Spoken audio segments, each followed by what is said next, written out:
There, welcome back. I'm going to be showing you today some of the things that I use when I make my nature clusters for my journals. If you've seen my nature journal, one of the first videos that I posted not too long ago, you can see that I have some three-dimensional nature clusters in there. So this first video is going to be just on the things that I've used in the past or that I found and I'm anxious to use in the future. I'm going to also have a part 2, which will be actually making some of the nature clusters. So let me show you close up some of the things that I found. I'm going to move this up a little, and let's see, move this over, and hopefully this comes out really well. All right, so maybe that's a little too close. One of the things that I found that I was really happy to get is this wasp nest. And you can use the individual layers of the wasp's nest and make paper out of it. Just glue it onto a back. I think Artie Mays was the one that showed me how to do this on one of her videos. So something like this is a real treasure to find.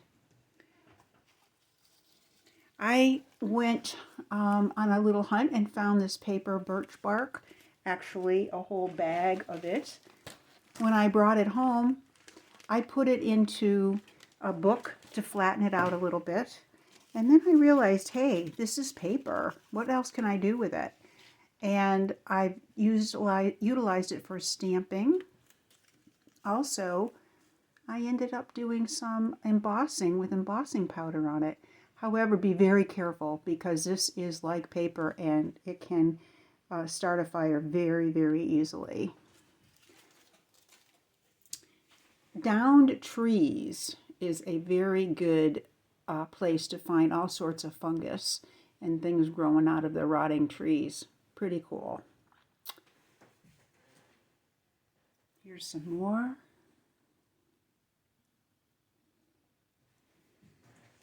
Also, all of these just growing off the side of the tree. These really nice colors, little variegations. This autumn, I found some leaves that I thought were kind of interesting, but then I decided, hey, I'm going to try to put some of this embossing powder on the leaf and add a little gold to it. And this one was a little crystal crackle that I put on. You can't hardly see it, but it does give a little shine to it. Again, these are dried leaves, so be very careful with your embossing gun. As a matter of fact, you might want to put it on a piece of paper and use your gun from the back to melt the embossing powder on that. I didn't have any fires myself, but I'm just warning everybody about that. So here's some really, really different bark that I think was redwood. A lot of times I collect these things when I'm on vacation, and I believe this was John Day, Oregon, on a little hike that we took around a pond. And I didn't pull it off the tree. It was on the ground, but I was able to get quite a bit of it. I usually carry a bag with me, and then I'm able to put them in Ziploc bags and bring them home. These little samples. This kind of thing I would put on, not actually this large, but put on the top of a tag for a tag topper. Let's see. This kind of hairy stuff, but it is plant material. That would be lovely to put underneath as a background on something.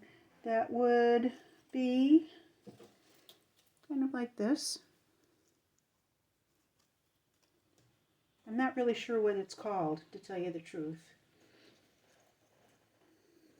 Lots and lots of grapevine. You can find it, and it would be a wonderful thing to find things that are, the tendrils are wrapped all around the twig. This was just recently that I was able to find a grapevine in our property, and I just went over and snipped some of them. You never know what shape that you're going to want. Okay, this was a birch log that was rotting, and it rotted to this unbelievable color. It was kind of soggy and wet, but I had my plastic bag, put it in there, and dried it out. I didn't know if the color would stay, but it did, so I was pretty happy about that. Now, something like this is really big for a journal, so I would be able to peel off some of the layers on it and utilize that in a cluster. These tiny little acorns are kind of fun. I can't remember where I collected these, but it wasn't around here. Although, I think a pin oak maybe would have things this small. I will use some small feathers sometimes. When I have things like this, I'm plasticizing it with some matte medium, like many coats of it. And if you do that, it really stiffens it up so that when you have it in your nature cluster, it isn't going to just fall apart over time.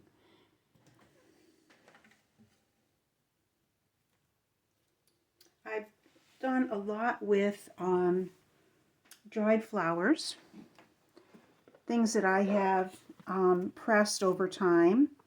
This was begonia, and I just couldn't believe how transparent this became when it was pressed. A lot of times I just stick it in a dictionary. I have a few heavy dictionaries, and just wait. This is tulip leaves, petals, I should say. And then, of course, Queen's Anne lace, all different sizes. You never know when you're going to utilize it. I've also gotten dandelion seeds and also the little fluff that goes with it. Here I've got some milkweed, some different grasses, and this is already flat. This is a beauty. I just have this in a vase in my room. If I need it, it's there. Let's see. I'm not below buying some pressed flowers. I haven't even opened this up yet, but I did buy this and it looked very interesting. So I'm looking forward to seeing what I can make with something like this. Let's see. Oh, wool roving that I got from my friend. That is good. This is silk material. I didn't find this. I was attempting to eco dye on silk, and I just really didn't have too good of a luck, but I can use it for other things. Just a simple piece of bark on some craft paper, just as a starting point. Susan Taylor Brown has numerous videos on nature clusters. I highly recommend that you see her series on that. She's done some beautiful work. This is in her style. This is a tongue depressor. I just kind of broke it off and then put in some cheesecloth, and there you can see that there's some burlap, and here's just some raffia, I think, that I pulled apart. The wool roving is in there, and of course a piece of the grapevine. Let's see. Pine cones are always good. You may not be able to utilize a huge one, but you can use some of the scales from the pine cone. Here's another little example of something that you could make with just some bark, some of the fungus, small acorn on a leaf with a little bit of burlap there. Again, these are very thick. And in that journal, I did have a writing board. But something like this I wouldn't put in the book. I would maybe utilize it on a cover. It is thick. Okay, sometimes you can, let's see if I can find that.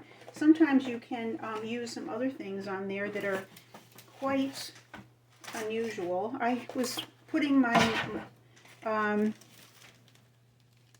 herbs away, and I had all my basil, had this particular plant went to seed, and I just pulled off some of the buds on it. There's some leaves in there too, but the aroma, I wish you could smell it, is wonderful.